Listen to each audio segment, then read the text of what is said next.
Sarah, what's the first ab pose? I'm gonna start with some scissor kicks. Sit on your hands. It's gonna take some pressure out of your lower back.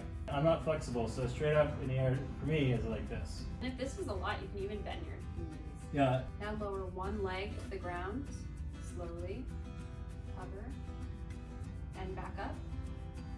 Switch. Back up.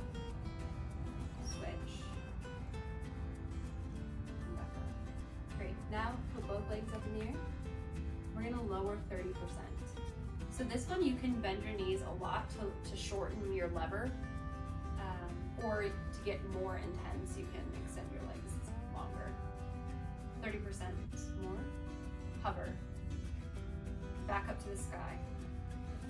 We'll do that a couple more times. And after this, we'll go into bicycles. So a couple good, really good modifications for this one is you can put your legs a little to 90 degrees.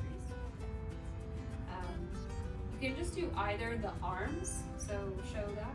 Yep. And again, if that's too much, to put it too high, 1, 2, just a little bit, goes a long way. Yep. Opposite knee, opposite elbow.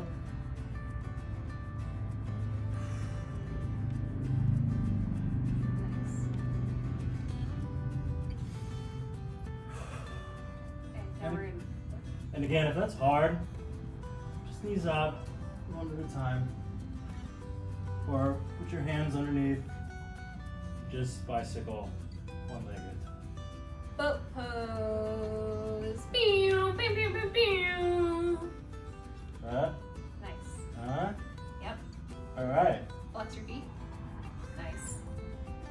And again, boat pose takes a minute to get used to. This one was really hard on So- my lower back when I started. Just float up, heels down. Try that. Chest up. Raise one foot, then the other. A nice modification for this one is actually grabbing behind your legs. That, for me, puts my back in pretty good Oh, alignment. that's nice. And then you can let go, you can extend, Look at that. but really, this helps you get the shape of the pose.